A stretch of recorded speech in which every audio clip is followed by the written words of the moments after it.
देश की राजधानी दिल्ली में भी ओमिक्रॉन का एक मरीज मिला है। दिल्ली के स्वास्थ्य मंत्री सत्येंद्र जैन ने इसकी पुष्टि की है। ये मरीज इस वक्त एलएनजेपी में भर्ती है। स्वास्थ्य मंत्री सत्येंद्र जैन ने कहा है कि विदेश से आए 12 लोगों के सैंपल जीनोम सीक्वेंसिंग के लिए भेजे गए थे, जिनमें से 11 लोगों को सामान्य कोरोना है, लेकिन 12वां जो व्यक्ति है ओमिक्रॉन से पॉजिटिव है और ये व्यक्ति अफ्रीकी देश तंजानिया से भारत आया था। इस शख्स से जुड़े 6 लोगों के सैंपल जो हैं लिए गए हैं। इसके साथ ही जीनोम सीक्वेंसिंग कराया गया था और इसी के साथ ही भारत में अब कोरोना के ओमिक्रॉन वेरिएंट के 5 मरीज पूरे देश में मिल चुके हैं और इनमें से 2 कर्नाटक, 1 गुजरात और 1 महाराष्ट्र से है। इसके बाद अब 5वां मरीज दिल्ली से मिला है। वहीं दिल्ली के स्वास्थ्य मंत्री सत्येंद्र जैन ने कहा है कि अब तक कुल 17 लोग जो विदेश से आए थे और कोरोना पॉजिटिव पाए गए हैं, उन्हें एलएनजेपी अस्पताल में भर्ती कराया गया है। आपको बता दें कि एलएनजेपी को दिल्ली सरकार ने कोरोना के इलाज के लिए मुख्य अस्पताल घोषित किया है। और साथ ही आपको यह भी बताते चले कि देश में पहला और दूसरा ओमिक्रॉन का केस कर्नाटक के बेंगलुरु में मिला था। तो शनिवार को गुजरात के जामनगर और महाराष्ट्र के डोंबिवली में तीसरा और चौथा केस मिला था, जिसके बाद से आपको बता दें कि कुछ ही दिन पहले WHO ने कोरोना के नए वेरिएंट मिलने की पुष्टि की है और इस वेरिएंट को ओमिक्रॉन नाम दिया गया है। यह वेरिएंट दक्षिण अफ्रीका में विकसित हुआ है। WHO ने इस वेरिएंट को ओमिक्रॉन नाम दिया है।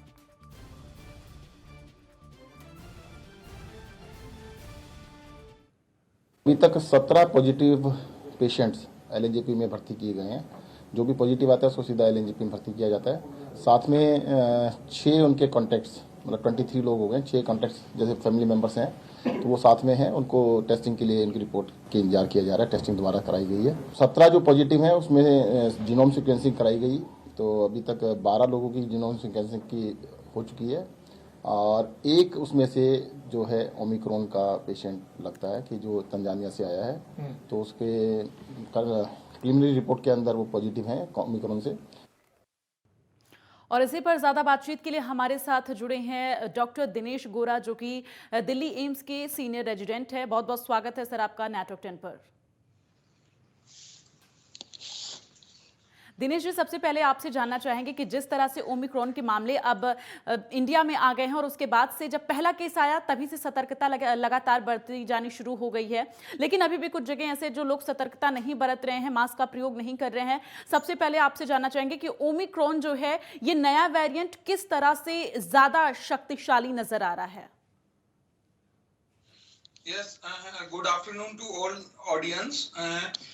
ओमिक्रॉन कोविड का ही नया वेरिएंट है, डेल्टा का बाद में। एक्चुअली नए वेरिएंट कैसे आते हैं? ये वायरस में म्यूटेशन, रिपीटेडली टाइम के साथ म्यूटेशन होते हैं, जिससे कि नया वेरिएंट निकल के आते हैं। उनकी स्पाइक प्रोटीन्स में, जीन सीक्वेंस में चेंजेस होते हैं, इसकी वजह से नए वेरिएंट निकल के आते हैं। ये केस जो साउथ अफ्रीका में मिला था, जब WHO की टैग जो technical advisory group on virus evolution होता है, उन्होंने स्टडी की तो ये जाना कि that is a different mutant of that covid virus.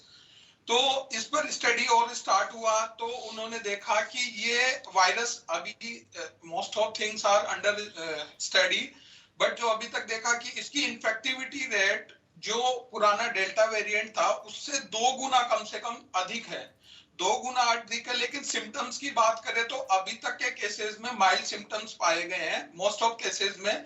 कुछ केसेस में सीरियस सिम्टम्स भी है। तो ऐसी दशा में ये है कि इन्फेक्टिविटी रेट जो है वो 2 गुना बहुत ही ज्यादा होती है। जैसे कि पुराने डेल्टा में 100 केसेस मिल रहे थे, उसमें यदि सीरियस 10% भी होते थे, 10% को भी हॉस्पिटलाइजेशन की जरूरत होती थी, तो इसमें 300 केसेस इन्फेक्ट होते हैं, उनमें 15 को भी जरूरत होगी। तो ये मानना पड़ेगा कि अपने को इंफ्रास्ट्रक्चर जो पहले 10 पेशेंट के लिए चाहिए था वो अब 15 पेशेंट्स के लिए चाहिए होगा। चाहिए इसके सिम्टम्स कितने ही माइल्ड हो, लेकिन 5 to 8% में सीरियस सिम्टम्स के साथ ही प्रेजेंट होगा। देखिए सर, आपसे जानना चाहेंगे और दर्शक भी जानना चाहेंगे, क्योंकि वैक्सीनेशन की प्रक्रिया लगातार बढ़ती जा रही है। ऐसे में जो लोग दोनों डोज ले चुके हैं, कोरोना की दोनों डोज ले चुके हैं, वो ये सवाल कर रहे हैं कि क्या अगर वो संक्रमित होते हैं ओमिक्रॉन से तो उनके साथ ज्यादा दिक्कतें नहीं आएंगी, या फिर ऐसा नहीं हो सकता है दिक्कतें हर किसी के साथ हैं? ये अभी ये डिलेमा अभी कम्युनिटी में काफी वाइड स्प्रेड है।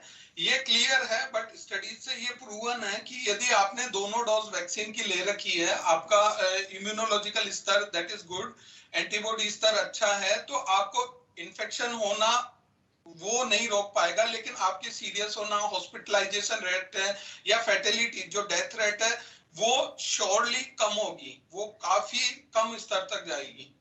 तो वैक्सीन, जिन्होंने भी वैक्सीन नहीं ली उनको समय पे जल्दी से जल्दी वैक्सीन लेनी है। वैक्सीन बहुत ही कारगर है। अभी तक के अध्ययन में ये पाया गया है कि वैक्सीन लेने वाले even in that Omicron variant में भी सीरियस पेशेंट्स वर्ल्ड वाइड अभी नहीं मिले हैं। देखिए दिनेश जी, ये भी कहा जा रहा है कि ओमिक्रॉन जो है वो कोरोना की तीसरी वेब के रूप में आया है, तो क्या ये कयास लगाए जा रहे हैं? लगातार लोग कह रहे हैं कि अब जनवरी तक जो है केसेस जो हैं और बढ़ने शुरू हो जाएंगे, और जैसे पहले स्थिति थी, कोरोना का फर्स्ट फेज हमने देखा, सेकेंड फेज हमने देखा, तो ऐसे में थर्ड वेव के रूप में ओमिक्रॉन है।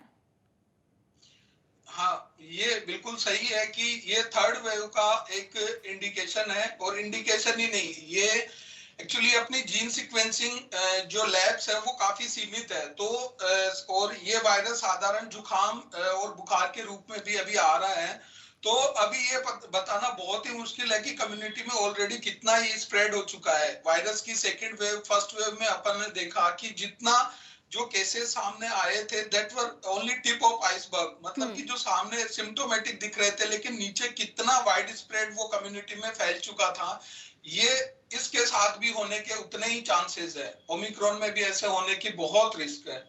और देखिए सर, हमने देखा कि किस तरह से फर्स्ट वेव में किस तरह की सिचुएशन उत्पन्न हुई थी, और जब कोरोना की सेकंड वेव आई उस दौरान ऑक्सीजन को लेकर सबसे ज्यादा किल्लत देखी गई और ऑक्सीजन की कमी लगातार देखी गई, साथ ही लोग वेंटिलेटर पे गए।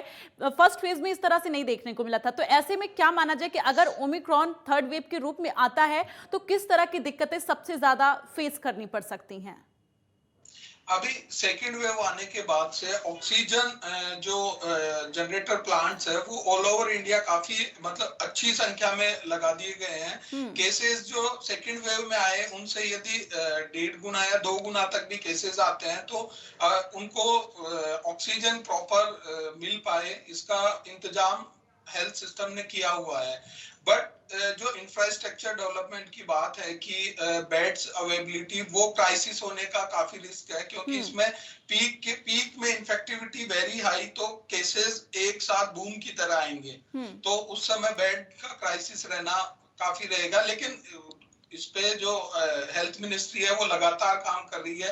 काफी लंबे टाइम से इंटीमेशन है, और ऑलमोस्ट सारे दिल्ली के सेंट्रल हॉस्पिटल्स है, पेरिफेरल हॉस्पिटल्स है, मेडिकल कॉलेज है, वो लगातार, जब लोग कोविड को भूल चुके थे तब भी वो इस पे काम किए जा रहे थे, पूरा वर्कअप चल रहा था। दिनेश गोरा जी, आप अपनी तरफ से किस तरह से दर्शकों को ओमिक्रॉन को लेकर सतर्क करना चाहेंगे? मैं दो लोगों को जो कोविड बिहेवियर प्रोटोकॉल था जो उन्होंने सेकेंड वेव में अपनाया था वो जल्दी से जल्दी अपनाना चाहिए। सिंपल जुकाम खांसी भी है तो आपको टेस्ट करवाना चाहिए, और अपने घर या जो भी दोस्त परिवारजन है उनसे दूरी बना के रखनी चाहिए जब तक आप बिल्कुल सही नहीं हो जाते। और टेस्ट करवाने में घबराना नहीं चाहिए। आप पॉजिटिव आओगे तो आपको अर्ली ट्रीटमेंट स्टार्ट होगा।